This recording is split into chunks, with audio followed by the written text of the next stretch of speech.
Yep. We are live. We are live for today's session. Good afternoon to you. Who is here with me? If you join me, let me see in the comment that you have joined. And let me know that someone is here already. Who is the first to join today? Welcome everybody. And thank you for joining live.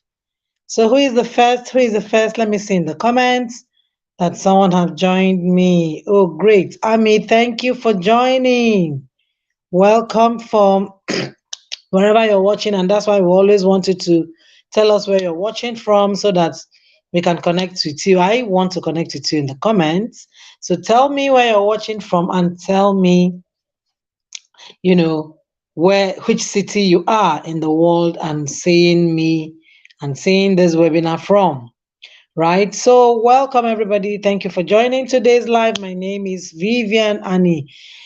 I am a parent coach and the founder of the Proactive Parent Academy. So, every week we come here, we share one parenting strategy, one parenting tip, one parenting knowledge, one parenting um, empowerment to empower parents as they journey with their children daily, right? So that's what we do every week. And when you get in here, don't forget to subscribe, tap the notification button so that when we come up every week and we share our video, you'll be able to get the notification that we are live. And even if you didn't join live, you'll be able to catch the replay because you have the notification already. Right? So thank you everyone who joins and the people who watch the replay. If you get in here, please drop your questions under the comments and then we'll answer your questions in the comments, right? So thank you again. And today we are looking at five ways, five ways to encourage our children's creativity. Five ways to encourage your child's creativity as the case may be, right? So while are we having this conversation? One of the things that I have, realized working with families, working with parents is that we tend to shut the children without even knowing that we're already damaging them and damaging the capacity they would have built naturally from our own ineffective way of parenting, right? An ineffective way of parenting basically comes from lack of knowledge, right? That's why the scripture said that we are not perishing because we are not praying parents, we are not perishing because we are not good or we don't intend to do good. Every parent have a good intention. Even Jesus himself mentioned it that if you sinners know how to give your children good things, how much more your Father in heaven? It means that no parent wants the other side of life for the child. Every one of us wants all the beautiful intentions, all the beautiful wishes for our children. However, if wishes were horses, yep. So because wishes are not horses, those good intentions are not going to jump at you. You are going to work for it. And working for it means you need to acquire knowledge, you need to acquire the assets that you will travel on the journey with, right? So that's why we're having this conversation so that we can see the things we're already doing that is damaging their curiosity, damaging their creativity, and the things we are not doing that are also damaging their creativity and what we can do. So, who is here with me? Let me see in the comments. Send yes. You can hear, you can see me, you can hear me, and you are ready for the ride, right? Put it in the comments. Yes. I am ready. Let's roll. So, what is the number one thing? Yep. Number one. If you're ready, say you're ready. Yes. Until I see in the comments. Yes, I am ready. Let's roll, right? Number one, play with your children. Gang. Play with your children, right? Teach your children to play. Like, let play be in the center of what you do in the family or in the center of what your children do daily. Play is an activity that you cannot remove from a child's life, right? I've said it earlier that today's parenting is filled with ineffectiveness. Today's parenting is filled with so much overprotection, right? What we call the helicopter parenting, where you just hover around the children, you hover around the children, you don't want them to fall, you don't want them to fail at this, you don't want them to do anything, you are just protective. That's ineffective parenting. And it's so much filled in today's parenting. What is causing ineffective parenting? Nothing except fear. Nothing except fear. We are so much afraid of this. We are so much afraid of that. Oh, there's insecurity, which, by the way, it is valid. Yes, there's this, there's that. Children are not, they will wound themselves. I don't want them to dirty themselves. Like all manner of excuses that we come up with. Come on.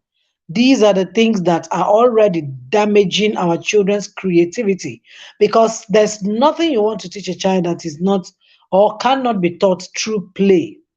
Everything a child learns, he learns is through play. The moment you infuse play, that's why you see that in toddler ages or in toddler age classes, preschoolers, and all those classes where 0 to 5 find themselves, the teachers are usually, 1 minute play, 1 minute study, 1 minute play, 1 minute study, because these children do not know anything except play. They don't understand any concept except through play, right? And it continues at 10, 15, 20 till you become an adult. If play is not part of your daily life, you're going to kill your brain. Science, neuroscience have proved that, right? So play is actually a part of a child's daily life. Play is actually one of that major way you can spark up creativity for your child. But we are so afraid of everything, afraid of being dirty in their clothes, afraid of failing, afraid of falling, afraid of injuring themselves. If you put all the structures you need to put in place, remove everything that can, make the children, injure themselves, or any kind of damage within the spheres or within the space where the children are playing, you don't need to be afraid, because play is part of their developmental process, right? Play is part of the developmental process. So it's one of the highest dysfunctionality that we have in parenting today, to actually stop the children from growing or from developing, by removing play from their day-to-day life, right? We choke them with a lot of things. We choke them with a lot of schedules, activity. They went to school, they return by 6, they return by 5, and all those choked schedules is actually damaging your child's brain, not helping the child, right? So it is play is a huge part of a child's developmental process, like I've said, right? Lack of play is an indication of high increase in many of the things that actually damages our children. Like I've said, it is fear. We are so much afraid. We lock the children inside the room, we lock them inside the house, we close the gutter, we close the gates, we close everywhere. Don't come out, don't step out. I don't want you here. All those things are because we are afraid. We don't want this, we don't want that. And we do not know that these things are really already damaging the children, right? So lack of play is an indication, as psychology and neuroscience have put it. Research have proven this over and again, that lack of play is a high indication of the depression that we see in today's children, in today's world. So much depression, so much anxiety, so much fear in the children. They can literally not do anything. They have no resilience, they have no grit. Any little thing, they are depressed. It is lack of play. It is lack of play. You and I know that when we were raised, play was not taught, play was not restricted. Everywhere was playing ground. We could play outside, we could play inside, we could jump everywhere. We had different kind of, play that we were actually having, right? So many times this dysfunctionality that parents of today actually build in the name of parenting is actually we trying to take the place of culturally we're supposed to do this, we're supposed to do that, and we remove the place of teaching our children the real value that is required of them, right? So by the time we try to do religiously, this is supposed to happen. The children are not supposed to do this and do that and do that. Culturally, this and that. By the time we start making all those fights, we remove the center of what we want to teach our children morally. We remove the center of what we want to teach our children, value wise, because these are the ways to teach children. You cannot sit them down and say, let me teach you this, let me teach you that. You teach them through play. They learn these things through play. They learn to relate with people, they learn to socialize, they learn everything, even problem solving, even independent thinking. All the skills you can think of can be taught through play, because by the time they start effective communication, while the children are playing, they are talking to themselves, they are answering themselves, they are knowing what to say, know what not to say, and resolving it right there in the playground.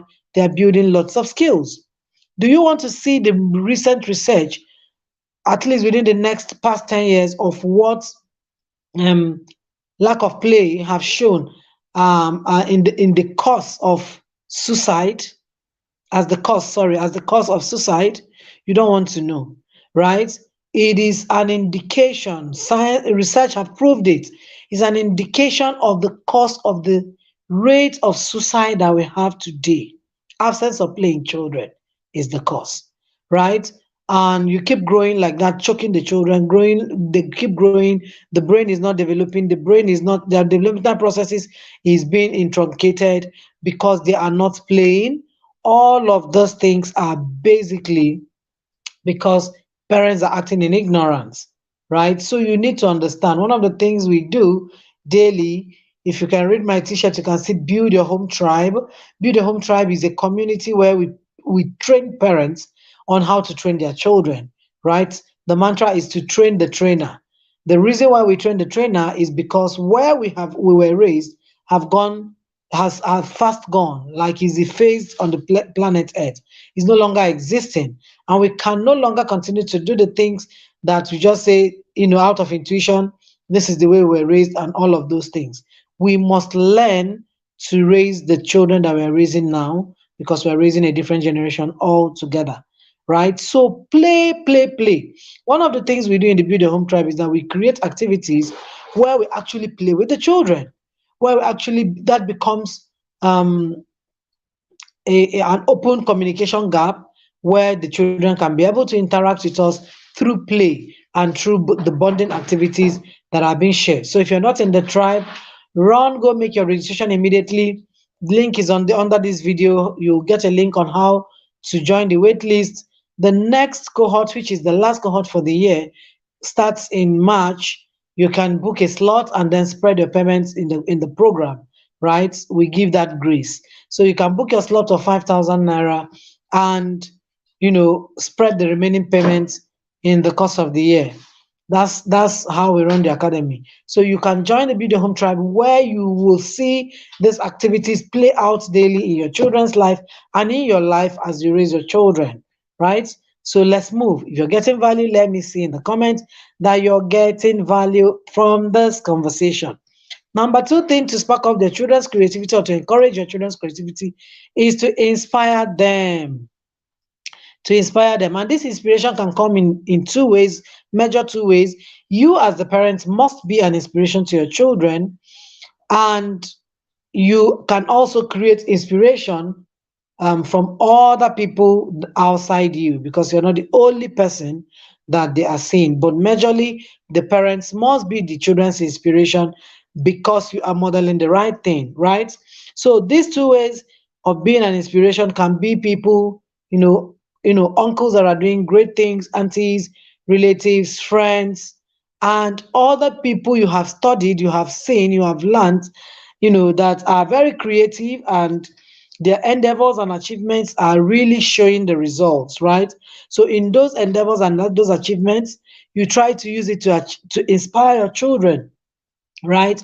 And we can do this in diverse ways. You can show your children those activities or those endeavors that relatives have done, aunties have done, uncles have done, your father, your mother, it could be anything, right? Then on your part as a parent, you can also allow the children to explore, take them to places that will spark up their creativity, spark up their thinking mind, take them to museum, take them to ICT centers, take them to zoo, take them to, libraries, take them to great places where they can actually learn.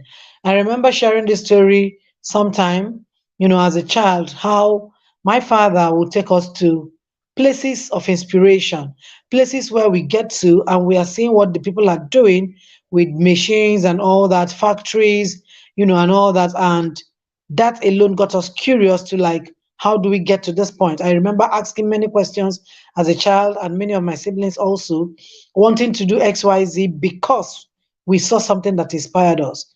We were born in the northern part of Nigeria, and at the time, there's this biscuit, Nasco biscuit factory that was in Jos, Plateau, Jos. It's another part of northern Nigeria.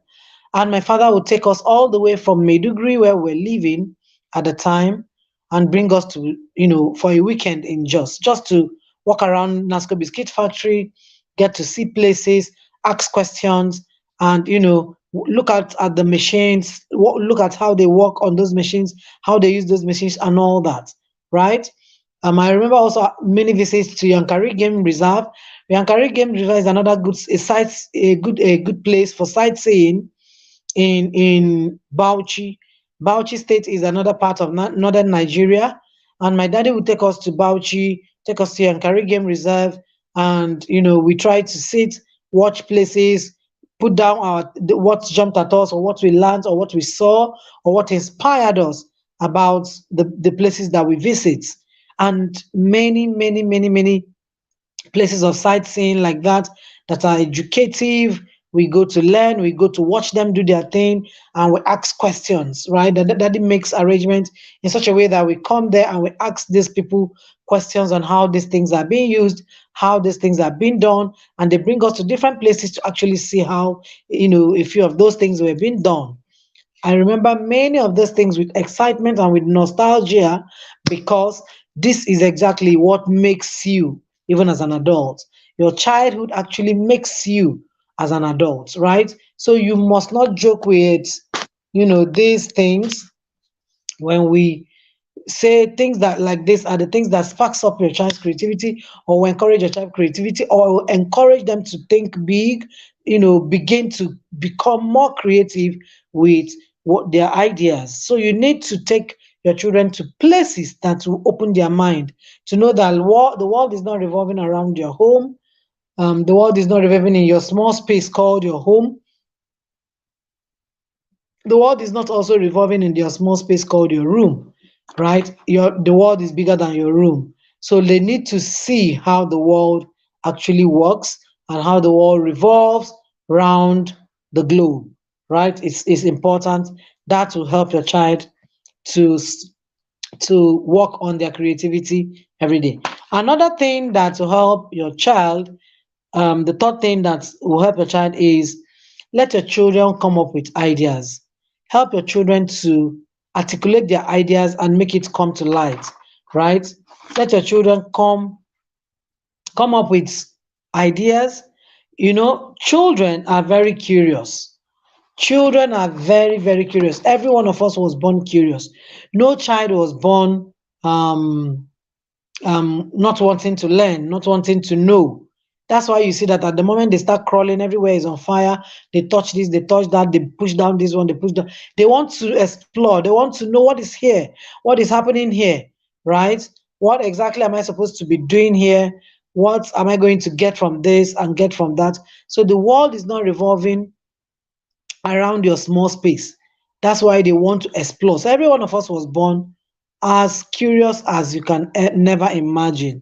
Children are loaded with ideas, and creativity is their second name. Creativity is their language of expression, right? So in trying to express themselves or express their ideas, you must learn to accept the things that they bring your way, the things that they tell you, no matter how it doesn't make sense.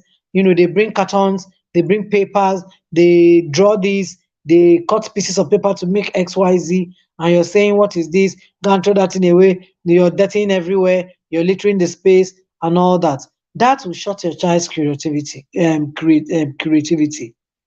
So those ideas that they come up with, those ideas that they bring to you, make it become a reality. Let it come to light. Let it come to light by trying to be part of that idea. Bring it to reality. Let's be part of that idea, right? Let them be solution driven by those things that they bring to you. Help them to put it together. Help them to write it down. Help them to put it in writing. Help them to make sense of it, right? Help them to make sense of it. You need to understand this, right? This is one way that you can help them become creative people. Guide them to find solutions to the issue, right?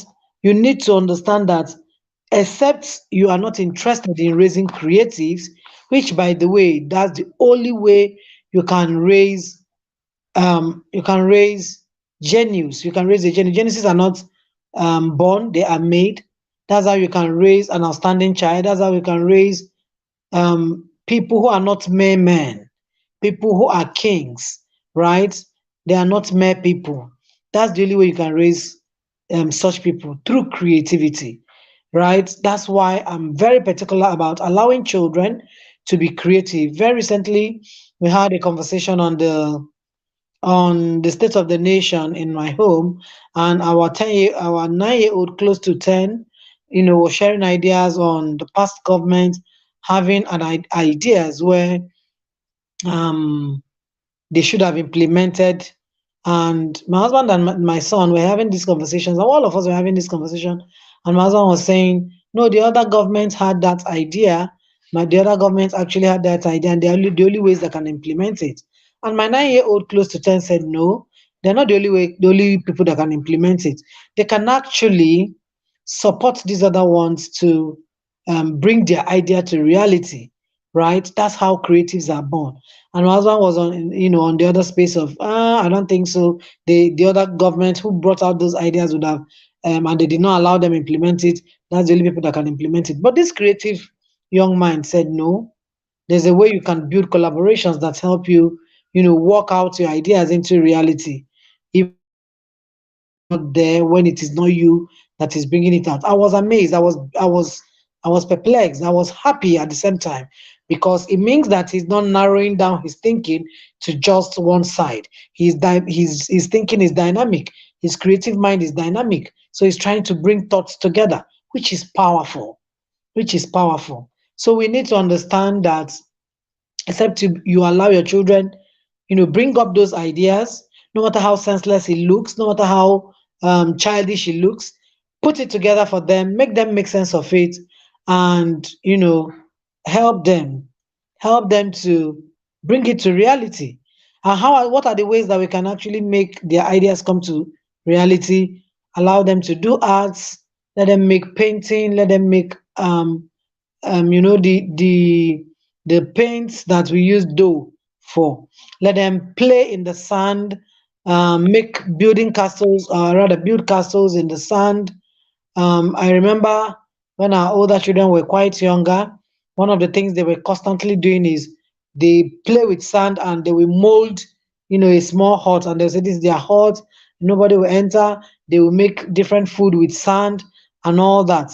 These are them creating something in their mind, creating something in their head, right? And then we'll go, oh, really? This food is good. This one is that. Can we enter into your little hut and all those things? And they will use those sand to make many, many, many, many things. So it is important that you know, think through their ideas. Don't throw it away. Don't trash it. Don't make it look like it's a childish thing.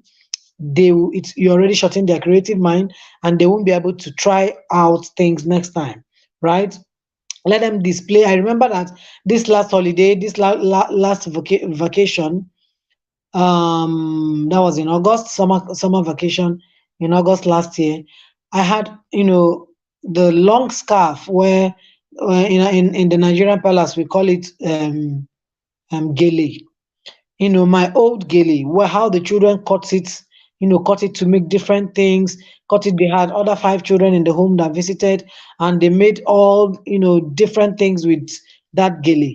They cut it, created different designs, different things for different size ages of children, even an apron. Our daughter made an apron with one of the gele, and, had the ties everywhere where you can tie the two aprons by the side and make these beautiful creatives, right? So you can give them old clothes like that, old wooden pots. They can make all sorts of things in their mind as they are creating it. This is an idea that is coming to them, and they will begin to, through play, continue to develop on those ideas, right? Another way is to put them in, to have one music instrument or the other where they can learn, because I realized very early that music actually sparks creativity in children. Learning, any musical instrument sparks creativity in children, right? These are very many, one of the ways you can actually develop their creativity, right? So put the ideas to reality, put the ideas to perspective, because ideas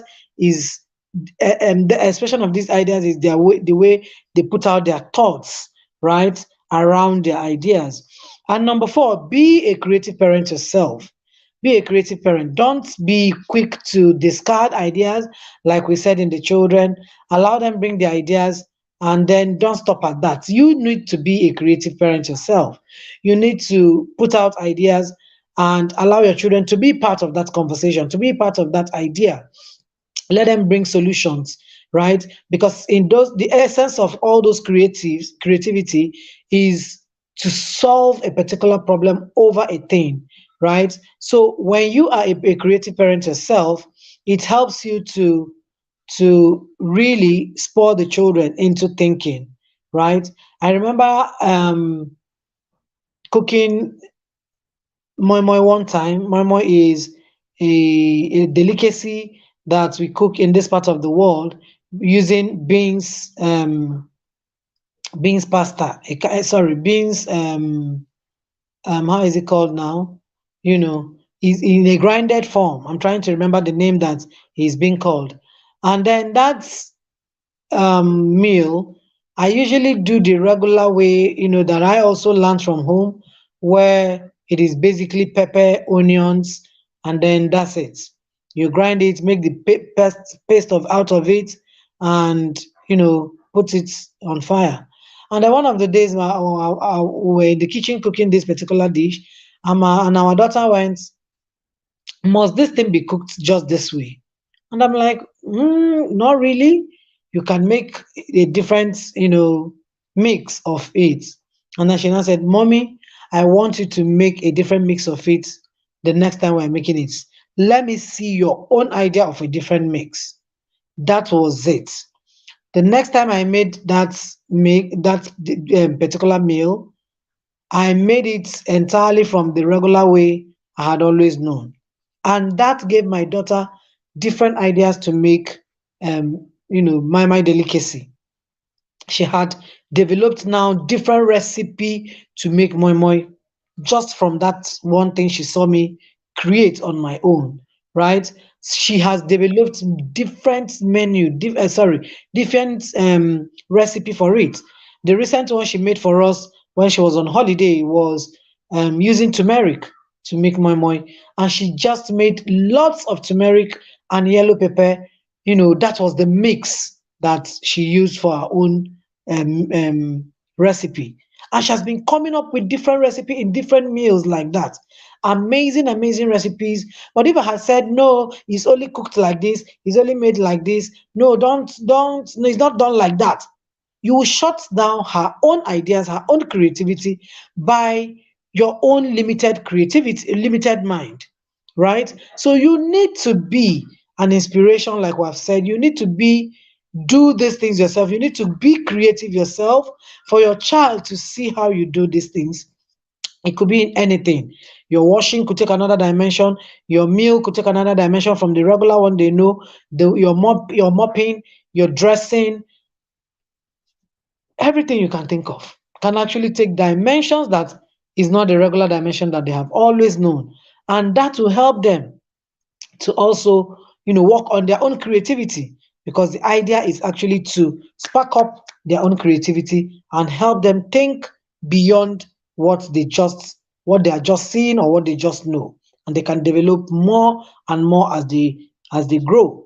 And lastly, but not the least, number five, avoid parenting pressure. Avoid parenting pressure. This is another dysfunctionality that is filled with today's parenting, right? Is another dysfunctionality that is so filled with today's parenting because we are pressured with everything. You see a child that is doing XYZ at age 5. Oh, you go running up and down. You how old are you? Age 5. What? Age 5? And my 7-year old cannot do XYZ. And my 10-year old cannot do XYZ, right? And that's why we tend to force the children to do the things they don't want to do, they don't have interest in. I've seen a parent who insisted that the daughter must learn how to swim, and because her friends' children are swimming and all that. And the daughter kept saying she doesn't want swimming, she doesn't like swimming and all that. The mother got angry, the mother was furious. Do you know how much she paid? This and that and all of those things. And then I sat down in that counseling session and told this mother that you are pressured. You are pressured. That's why you want to look like every other person. You have forgotten that your child is different. And because you do not know your child, which is one of the reasons why we pressure ourselves and pressure our children, because you do not know your child, you are angry that your child does not want to do what is not of his interest. That's another way, another template that raised many of us. Our parents literally lived or wanted to live their life, their unfulfilled part of life on us. That's why they were dictating everything. They want you to study this, they want you to study that. And when you decline, oh my goodness, they will just die because they wanted that is for their ego. So they wanted that my daughter is studying XYZ, my daughter is studying heaven and earth, so that they will get the credit of my daughter is studying, even when the daughter is unfulfilled with what he or she is studying. That's why many of us are where we are, because you have studied what made your parents happy, but you're not fulfilled in it. You're not fulfilled in it, you're running up and down, you are just neither here nor there. Or some of us who are aware began to build new careers, began to build new paths for ourselves, because what we studied was to please our parents. So your children are having interest in a different thing and you're forcing them in a different thing, is because you are under pressure, parenting pressure, right? So allow your children to take first, to come first, to take the lead in the activities they love, in the activities they want to be part of, in the activities they cherish, in the activities they desire. In that session, I remember telling that woman that I once registered our children when the older ones were quite younger in a music school, right? And I asked them the music instrument they wanted. Our daughter wanted is it piano? Our son wanted um what's the name again? What's the name again? It's not guitar. This thing that I bought is very expensive at the time. What's the name again? I'm trying to remember the name. And at the time we bought these things, they were excited, they loved it, they were ready, fully ready for music school, and everybody to play his best or his preferred music instruments. 2 months down the line in that music school, our son started losing interest. Our son started refusing. Our son started declining. And then I'm like, okay, what do you want? You don't like this music school, music instrument again? And he went, yes, I don't want it. I don't like it. I didn't force him. We didn't force him because we bought those music. In fact, the person at the time, I didn't know um much about where to get music instruments in the city where I live. So I actually bought them online, and the person was living in another city in Port Harcourt, and um they shipped it for us.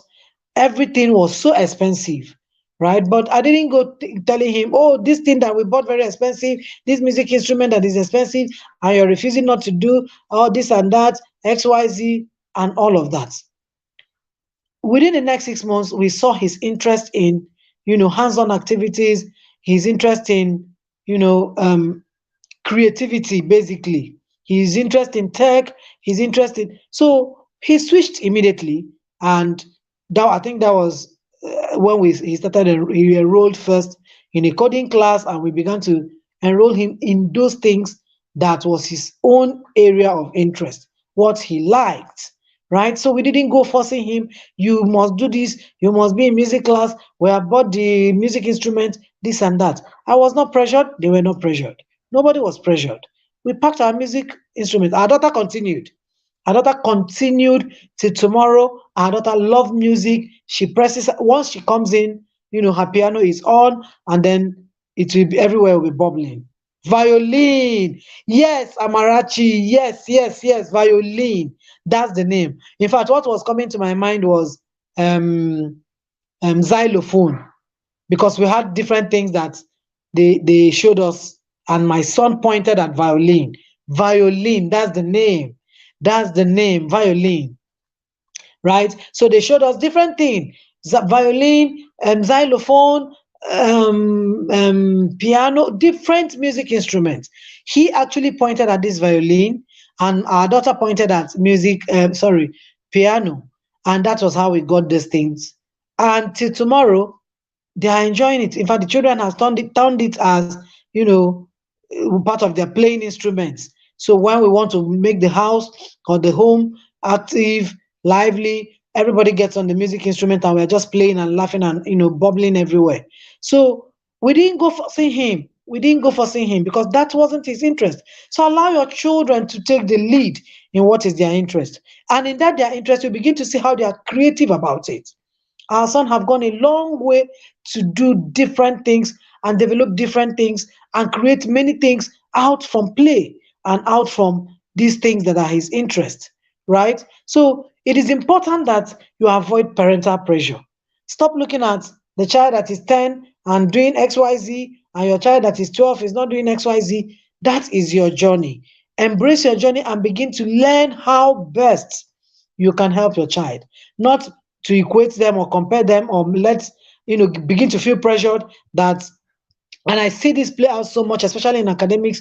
Oh, a 10-year-old is already in SS1, a 15-year-old is already in university. And all of these things are because parents are pressured because they are ignorant of what they're doing to their children and what they're doing to their developmental milestones. Because those things you're rushing can actually stall their developmental processes.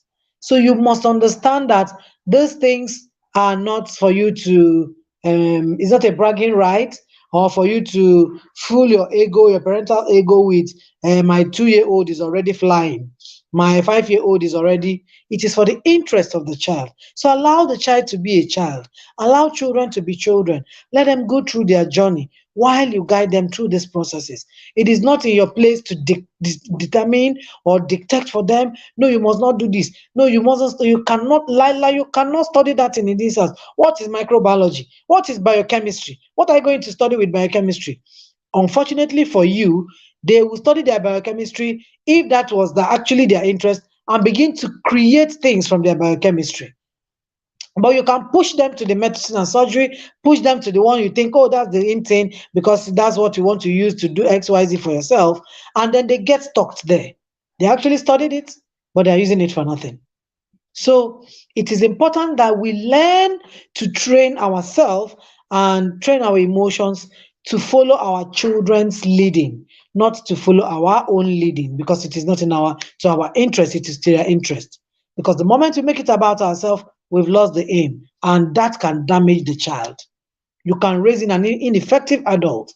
That's how many of us got to the point where we got to, and we are stuck, right? So we need to understand that these things are the things that are actually for your child's interest, to create creativity, to encourage their creative mind, so that they can continue to pour out those ideas, those creativity that comes to their mind.